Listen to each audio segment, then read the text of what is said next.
Olá, seja muito bem-vindo à correção de mais uma questão aqui no NEAF, comigo, professor Gustavo Musi. Vamos então à nossa questão, tá lá. Diz o seguinte, ó. Considere os seguintes fatos contábeis. Recebimento de receitas tributárias no valor de R$ 1.800. Empenho da despesa corrente no valor de R$ 1.100. E liquidação da despesa corrente no valor de R$ 800. Pode-se afirmar que na situação descrita, o superávit financeiro será de A. R$ 700, B. R$ 300, C. R$ 400, D. R$ 1.000, ou a alternativa é R$ 1.800. A alternativa correta aí, nós vamos ver, é a alternativa A, R$ 700, tá? Por quê? Está perguntando aí sobre o superávit financeiro. O que é o superávit financeiro? O superávit financeiro ele pode ser conceituado como a diferença entre a receita e a despesa realizadas, tá? Ou também a diferença entre o ativo financeiro e o passivo financeiro, é outra forma de conceituar também. Mas aqui ficaria mais simples se você pensar que o superávit financeiro é a diferença entre a receita realizada e a despesa realizada. Aí um ponto importante que você teria que lembrar.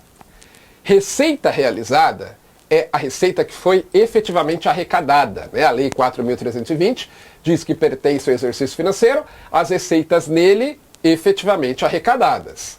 Já do lado da despesa, considera essa despesa realizada no momento do empenho, tá? E não no momento do pagamento, não, no momento do empenho que se considera realizado, do ponto de vista orçamentário.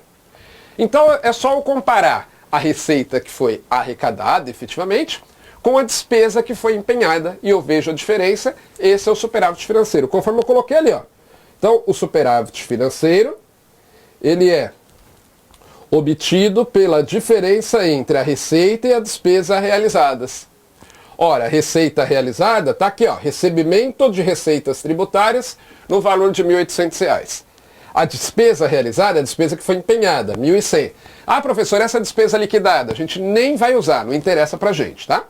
Então é só pegar 1.800 menos os 1.100, vai dar R$ 700, alternativa A, que deveria ter sido aí marcada, ok? A execução da despesa orçamentária começa com o ato do empenho e deve provocar a alternativa A, verificação do direito adquirido, B, inscrição em restos a pagar, C, redução da disponibilidade orçamentária, D, redução do orçamento vigente, ou a alternativa é a suplementação orçamentária, hein? E aí, qual alternativa está correta? Vamos ver alternativa por alternativa? Então vamos lá. Então primeiro, né, claro, o empenho, temos que lembrar que o empenho ele é definido como o ato emanado da autoridade competente que cria para o Estado obrigação de pagamento, ok? Agora, de fato, né, ele vai produzir um efeito prático, um efeito administrativo, que é um desses que aí estão. Vamos ver alternativa por alternativa. Aí está dizendo que a alternativa A está dizendo que o empenho ele vai provocar a verificação do direito adquirido. Não. O ato que verifica aí o direito adquirido pelo credor, com base em documentação, é a liquidação e não o empenho. Olha só, eu coloquei para você o artigo 63 da Lei 4.320, está aí, ó. A verificação do direito adquirido pelo credor é feita na fase de liquidação, conforme o artigo 63 da Lei 4.320, que diz: a liquidação da despesa consiste na verificação do direito adquirido pelo credor, tendo por base os títulos e documentos comprobatórios do respectivo crédito, tá? Então não é o empenho que faz isso, é a liquidação, que é outra etapa, é outra fase da despesa pública, ok? No empenho, o ente público ele só está assumindo um compromisso de pagamento futuro se o credor cumprir a parte dele. Vamos imaginar que seja uma obra pública que esteja sendo construída. Então, o Estado está assumindo o compromisso de fazer o pagamento para a empreiteira, desde que, obviamente, a empreiteira entregue a obra no prazo, faça como está no contrato, no edital de licitação e por aí vai, tá certo? E isso só vai ser verificado posteriormente na fase de liquidação. Então não é a alternativa A. B, diz que o empenho provoca a inscrição em restos a pagar? Não, né? O que são restos a pagar? Eu coloquei ali, ó. Inscrição em restos a pagar nada mais é do que o registro para pagamento futuro, no exercício seguinte normalmente, dos valores que foram empenhados, mas não foram pagos ao longo do exercício, tá? Então o empenho ele não gera automaticamente a inscrição de nada em restos a pagar. Porque restos a pagar são, na verdade, valores que foram empenhados, mas não foram pagos até o final do ano. Então, só no final do ano que eu vou verificar se aquele valor empenhado não foi pago, e só aí eu vou inscrever em restos a pagar, tá? O empenho não gera inscrição em restos a pagar, não. E a alternativa C, redução da disponibilidade orçamentária, tá certo. O empenho, ele faz com que reduza essa disponibilidade orçamentária. A disponibilidade orçamentária é o quanto eu ainda tenho de saldo orçamentário para empenhar. Por exemplo, vamos imaginar que o órgão público ele foi autorizado a gastar 100 mil reais com determinada despesa, 100 mil reais naquele ano, tá? E aí ele vai lá e faz um empenho de 30 mil reais para pagar um fornecedor, numa aquisição que ele está fazendo. Ora, ele tinha 100 mil para empenhar. Empenhou 30, vai sobrar quanto? Ficam sobrando mais 70 mil para ele fazer empenho. Veja que houve uma redução da disponibilidade orçamentária. Antes tinha 100 mil disponíveis, agora tem 70 mil, tá? Então tá certinho, coloquei lá, ó. O empenho provoca a redução da disponibilidade orçamentária, porque representa uma reserva de parte do orçamento para uma liquidação e um pagamento futuros. Tá certinho, tá correto. A próxima alternativa poderia causar aí uma confusão, né? Porque parece também que está certa, né? Que diz que o empenho provoca a redução do orçamento vigente. Ué, professor, você acabou de falar que ele reduz a disponibilidade orçamentária, então ele reduz o orçamento, né? Não é bem assim, tá? Por quê? Eu coloquei para você, ó. O empenho não provoca uma redução do orçamento, porque este é considerado, né? O orçamento é considerado como a soma das dotações, as quais não são alteradas com os empenhos, mas somente com os créditos adicionais ou descentralizações. Então o que acontece? Naquele órgão público lá, que ele estava autorizado a gastar até 100 mil reais com determinada despesa. Esse é o orçamento dele. Essa é a dotação dele, 100 mil. Conforme ele vai utilizando o empenho, vai se reduzindo a disponibilidade orçamentária. Vai se reduzindo aí o saldo orçamentário, mas não o orçamento. O orçamento continua 100 mil, que era o que foi aprovado lá, tá certo? Lá no início do ano. Claro que eu posso ter um crédito adicional aumentando isso, né? Um crédito suplementar aumentando isso, por exemplo.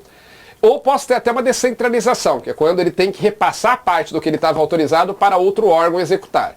Mas não é o empenho que vai reduzir aí, que vai mexer no orçamento, na dotação. O empenho não mexe na dotação, ok? E a alternativa diz que o empenho deve provocar a suplementação orçamentária? Não, né? A suplementação orçamentária, que é o aumento do valor de uma dotação para uma determinada despesa no orçamento, ela é feita através dos créditos suplementares e não através do empenho, ok? Então a única alternativa correta aí é realmente a alternativa C de certa, C de casa. Caso ocorra uma inscrição em restos a pagar que fique inferior ao valor real a ser pago, a diferença deve ser A. Empenhada e liquidada em despesas de exercícios anteriores. B. Liquidada no elemento de despesa próprio. C. Empenhada e liquidada em serviços de terceiros. D. Empenhada e liquidada em dívida ativa. Ou a alternativa é liquidada no mesmo ano da inscrição em custeio. Vamos ver aí qual a alternativa correta? Antes disso, vamos lembrar a diferença entre restos a pagar e despesas de exercícios anteriores. Vamos lá para o quadro para a gente lembrar essa diferença. Ó. Embora sejam parecidos em certos aspectos, são muito diferentes em outros, são coisas distintas, tá? Restos a pagar e despesas de exercícios anteriores. Primeiro, no que eles se parecem? Qual que é a semelhança entre eles? É que em ambos os casos, eu estou realizando, executando ali uma despesa que se refere a um ano anterior. Tá? Então, o fato gerador dessa despesa ocorreu no ano anterior, essa é a semelhança. E ela está sendo ali, ou vai ser paga, né, ou está sendo paga, no exercício posterior. Mas qual que é a diferença? Basicamente é o seguinte, ó, restos a pagar, que nós vamos colocar RP, versus DEA, despesa de exercício anterior. Vou colocar sua sigla aqui, ok? Vamos lá. O resto a pagar são despesas empenhadas no exercício anterior, no ano anterior. Ok? Então, o empenho ocorreu no ano anterior, só que eu não fiz o pagamento no ano anterior, então ficou para o outro ano. Por isso que se chama restos a pagar. O nome é bem sugestivo, né? Algo que ficou, que sobrou do ano anterior que eu vou ter que pagar agora. Mas a despesa já foi empenhada no ano anterior. Já na despesa do exercício anterior, não. As despesas, são aquelas despesas não empenhadas no ano anterior, mas que se referem àquele ano anterior, não empenhadas no ano anterior. Então o que acontece? Vamos imaginar, por exemplo, né, que alguém esqueceu de fazer empenho no ano anterior para o pagamento de uma despesa, aí o ano já fechou, não tem como reabrir. Então fazer o quê? Eu vou fazer o empenho neste ano, tá certo?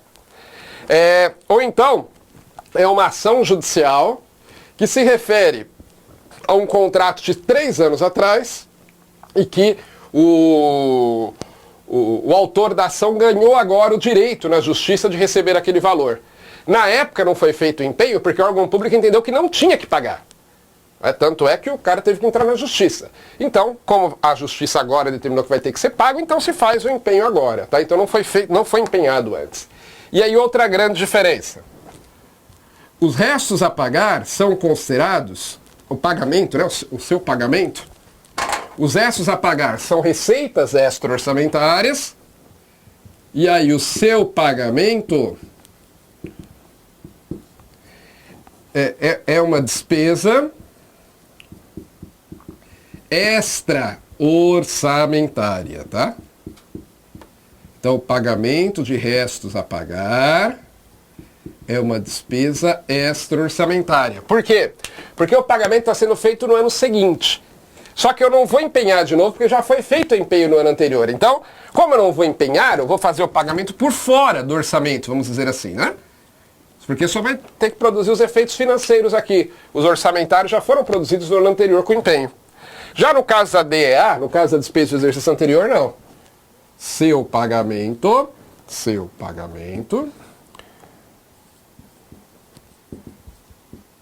gera ou é uma despesa orçamentária. Sim, vai impactar o orçamento do ano em que o pagamento está sendo feito. Tanto é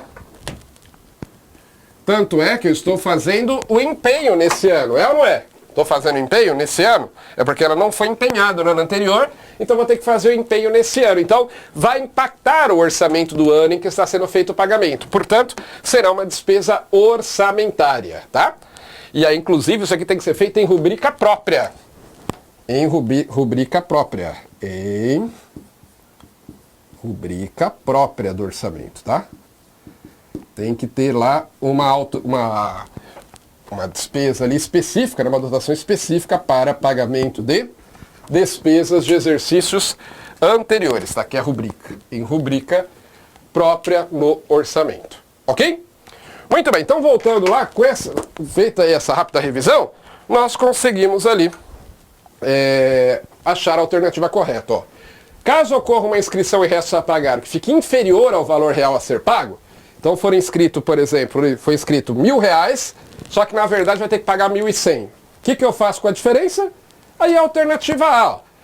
A diferença deve ser empenhada e liquidada em despesas de exercícios anteriores. Sim, já que o empenho que foi feito no ano anterior não foi suficiente, eu vou empenhar a diferença este ano e fazer a liquidação e o pagamento esse ano. Então, a diferença vai ser lançada e vai ser registrada como despesas de exercícios anteriores, ok?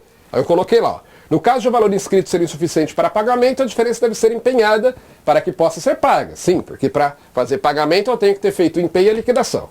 E como se refere a valores do exercício anterior, porque resto a pagar sempre se refere a algum exercício anterior, isso deve ser feito na rubrica de despesas de exercícios anteriores. Tá certinho. Vamos ver as demais? B. Liquidada no elemento de despesa próprio. Olha só, antes de fazer a liquidação, eu tenho que fazer o empenho, né? Porque senão eu não consigo, então está incompleto, está errado. C. Empenhada e liquidada em serviço de terceiros? Não. Despesas de exercícios anteriores. D. Empenhada e liquidada em dívida ativa? Não. Em despesas de exercícios anteriores. E a alternativa é liquidada no mesmo ano da inscrição em custeio? Não, né? Aliás, o que é inscrição em custeio? Essa expressão nem existe. O que existe é a inscrição de restos a pagar. E, na verdade, essa inscrição é feita lá no finalzinho do ano anterior. Aquele ano anterior já fechou. Então, Está completamente errado a alternativa E. A única alternativa correta é a alternativa A. São considerados vários tipos de receitas orçamentárias para fins de apuração da receita corrente líquida, a RCL, de acordo com a Lei Complementar 101 de 2000, a Lei de Responsabilidade Fiscal, exceto A, as receitas patrimoniais, B, a receita obtida com a venda de produtos industriais, C, a receita corrente própria das autarquias e fundações, D, a contribuição dos servidores para o custeio do seu sistema de previdência, e a alternativa é os valores pagos e recebidos da receita agropecuária. Qual alternativa está correta? Qual que é a receita, né, que não compõe a receita corrente líquida, que não é somada na apuração da receita corrente líquida? Vamos ver a alternativa para a alternativa? Ó, a resposta para isso está lá no artigo 2º, inciso 4º da Lei de Responsabilidade Fiscal, tá? Que vai trazer para a gente aí como é que é calculada a receita corrente líquida. Lembrando que a receita corrente líquida ela é usada como base para a definição do limite de gastos com pessoal e limite também da dívida pública, tá? E aí o que acontece? Ó, diz o artigo 2º, inciso 4º.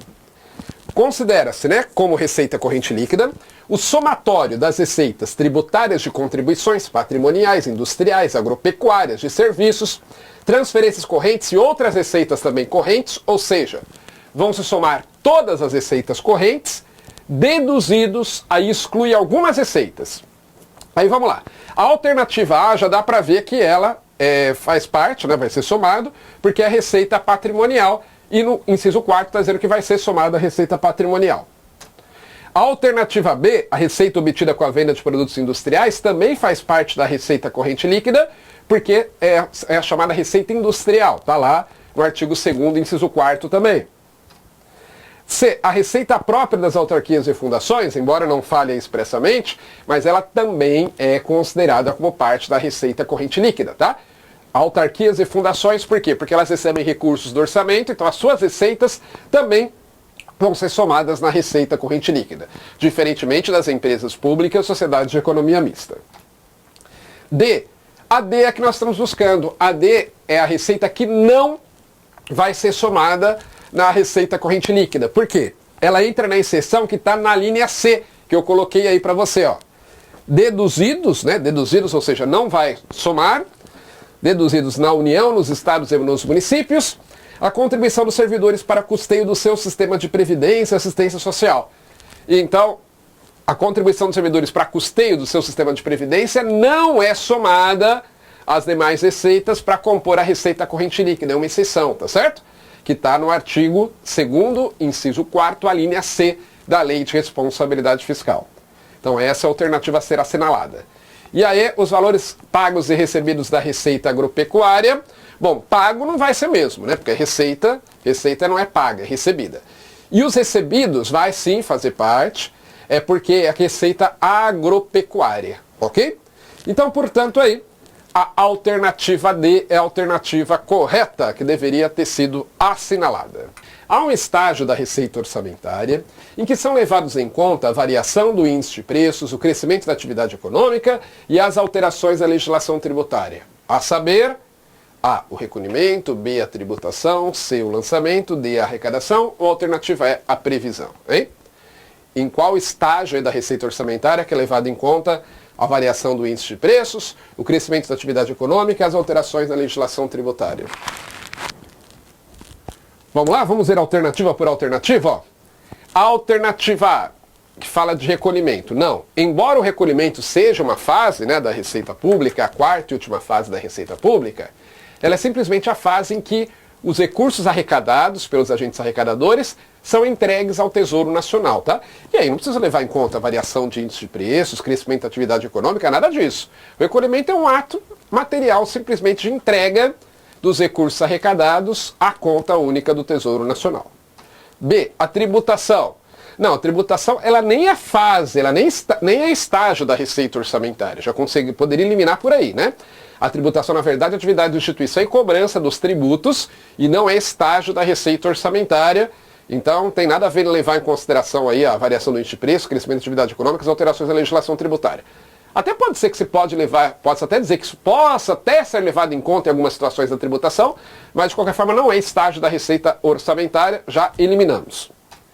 C, o lançamento. O lançamento é sim uma das fases da receita orçamentária, né? O PLAR faz parte do PLAR, previsão, lançamento, arrecadação e recolhimento, mas não é no lançamento que você vai levar em consideração aí a variação do índice de preço, o crescimento da atividade econômica, as alterações na legislação tributária, não. Aliás, eu coloquei lá para você, ó, que o lançamento, de acordo com o artigo 53 da Lei 4.320, é o ato da repartição competente que verifica a procedência do crédito fiscal e a pessoa que lhe é devedora inscreve o débito desta, tá? Então é a fase de verificação de quem é devedor e cobrança do valor. E aí é a segunda fase da receita pública, mas não preciso levar em consideração tudo aquilo que está no enunciado, não. D, a arrecadação. Também não é arrecadação, embora a arrecadação seja uma das fases da receita pública, ela é simplesmente a fase em que os agentes autorizados pelo governo, os agentes arrecadadores, recebem dos devedores os valores que eles estão pagando, ok? Essa é a fase de arrecadação e não preciso levar em conta a variação do índice de preço, crescimento da atividade econômica, as alterações na legislação tributária, não. E aí, por fim, a alternativa é, essa é a correta, está no artigo 12 da Lei de Responsabilidade Fiscal, que diz o seguinte, ó. As previsões de receita observarão as normas técnicas e legais, ó, previsão de receita. Considerarão os efeitos das alterações da legislação, da variação do índice de preços, do crescimento econômico ou de qualquer outro fator relevante, tá? Então, de fato, a previsão da receita deve levar em consideração, entre outras coisas, a variação do índice de preço, o crescimento da atividade econômica e as alterações na legislação tributária, de acordo com o artigo 12 da Lei de Responsabilidade Fiscal. Então, a alternativa correta aí é a alternativa E. Para municípios com menos de 50 mil habitantes, o prazo para a divulgação do relatório de gestão fiscal é A, anual, B, bimestral, C, semestral, D, trimestral ou a alternativa é mensal. Qual alternativa é a correta? Bom, antes de mais nada, só deixar claro aí que para a questão ficar perfeita, a banca deveria ter perguntado o seguinte: para municípios com menos de 50 mil habitantes, o prazo para a divulgação do relatório de gestão fiscal pode ser, tá? Por quê? Porque para municípios de 50 mil habitantes, ele tem uma opção que ele pode fazer. Ao invés de seguir o prazo normal, ele segue um prazo específico, tá? Mas ele também pode seguir o prazo que os demais entes da federação seguem. E aí, só lembrando que, via de regra, o relatório de gestão fiscal, ele é um relatório quadrimestral, ou seja, ele deve ser apresentado a cada 4 meses, e aí o ente público ele tem 30 dias após o final de cada quadrimestre para elaborar o seu relatório de gestão fiscal, ok? Essa é a regra geral que vale para a União, vale para todos os estados e vale para todos os municípios com mais de 50 mil habitantes. Agora, se for um município menor, com menos de 50 mil habitantes, com até 50 mil habitantes, aí, o que acontece? Nesse caso, ele pode optar ou por apresentar quadrimestralmente, ou, tá lá a resposta na sua tela, ou pode apresentar, ó, semestralmente, tá? O prazo pode ser semestral. Isso está no artigo 63 da Lei de Responsabilidade Fiscal. Tá lá, ó, que diz o seguinte: é facultado aos municípios com população inferior a 50 mil habitantes optar por divulgar semestralmente o relatório de gestão fiscal. Veja que diz que é facultado optar por divulgar semestralmente, tá? Se quiser, ele pode divulgar, sim, quadrimestralmente, mas ele pode optar por divulgar somente 6 em 6 meses. Até porque também nas outras alternativas nem trazia a opção de quadrimestral, né? Então realmente é a alternativa C, semestral, tá certo? O município com menos de 50 mil habitantes pode optar por publicar o RGF, Relatório de Gestão Fiscal, quadrimestralmente. Lembrando que o outro relatório irmão do RGF, que é o Relatório Resumido de Execução Orçamentária, que é publicado a cada 2 meses, aí esse prazo não muda, independentemente da população do município, ele é bimestral, o relatório resumido de execução orçamentária. Agora o relatório de gestão fiscal pode ser semestral para esses municípios com menos de 50 mil habitantes, ok? Muito bem, vamos ficando então por aqui, bons estudos para você e até a próxima! Gostou do vídeo? Que bacana!